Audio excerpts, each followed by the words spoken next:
Assalamualaikum warahmatullahi wabarakatuh. Untuk pertemuan hari ini, Ibu akan menjelaskan materi yang kemarin, yaitu materi iman kepada malaikat Allah.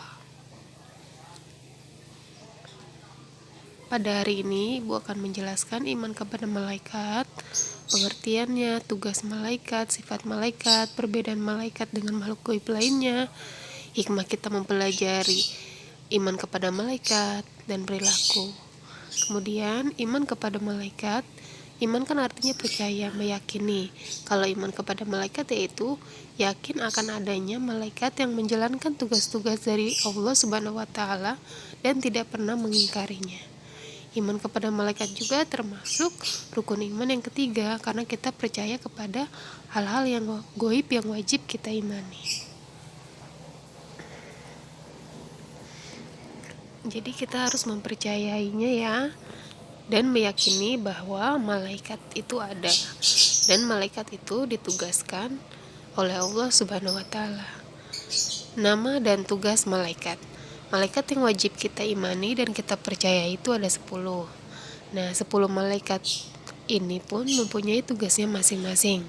Seperti malaikat Jibril menyampaikan wahyu, malaikat Mikail membagikan rezeki, malaikat Israfil meniup trompet sangkakala pada hari kiamat, malaikat Ijrail pencabut nyawa, malaikat Munkar dan Nakir yang menanyakan amal kita di alam kubur, malaikat Raqib mencatat amal baik tugasnya, malaikat Atid tugasnya mencatat amal buruk, malaikat Malik tugasnya menjaga pintu neraka, dan malaikat Ridwan tugasnya menjaga pintu surga.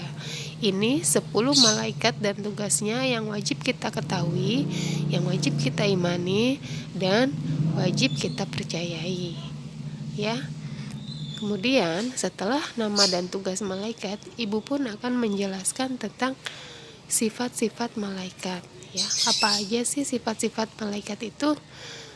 Sifat malaikat banyak sekali, nanti akan Ibu jelaskan setelah ini.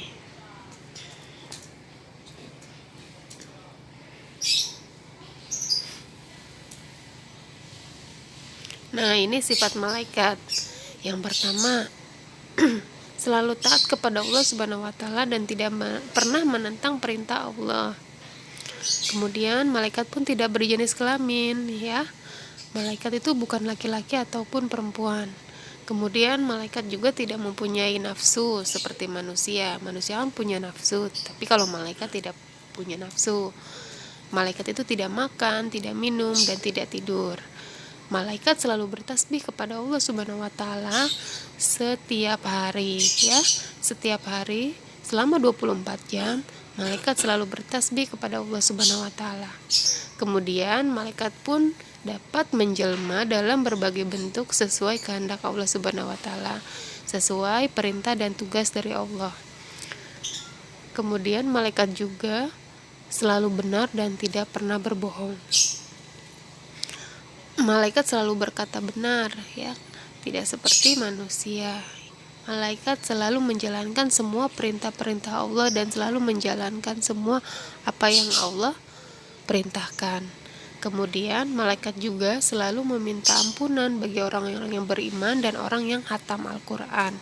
Tidak beranak, berayah, beribu karena malaikat tidak menikah.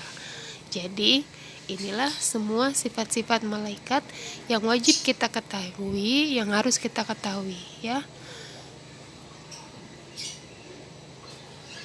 Kemudian selanjutnya perbedaan malaikat dengan makhluk gaib lainnya.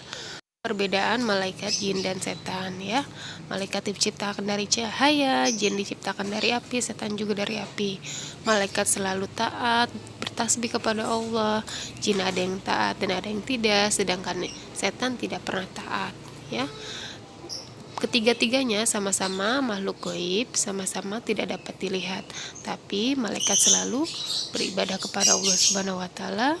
Jin juga diciptakan untuk beribadah karena ada yang taat dan ada yang tidak, tetapi setan juga diciptakan untuk beribadah dan taat kepada Allah, tapi setan atau iblis ini mengingkarinya dan selalu bersikap sombong, ya. Untuk setan dan iblis ini. Jadi inilah perbedaan malaikat, jin, dan setan. Kemudian hikmah dan perilaku beriman kepada malaikat. Meningkatkan iman kita kepada Allah kalau kita mempercayai malaikat itu ada, ya, mendorong untuk terus meningkatkan kualitas pribadi, mewujudkan masyarakat yang bermoral, bersabar saat mendapat ujian atau cobaan. Ini hikmah dan perilaku kenapa kita beriman kepada malaikat Allah Subhanahu wa taala, ya. Kemudian setelah hikmah dan perilaku ini, semoga kita bisa mengamalkannya dalam kehidupan sehari-hari, mempercayainya, ya. Dan semoga kita juga senantiasa bisa beribadah kepada Allah Subhanahu wa taala dan selalu diberikan kesehatan, dan semoga kita semua juga dilindungi oleh Allah Subhanahu wa taala dalam setiap aktivitas kita. Nah, itu saja yang dapat Ibu jelaskan. Atas perhatiannya terima kasih. Wassalamualaikum warahmatullahi wabarakatuh. Sampai bertemu di pertemuan selanjutnya. Terima kasih.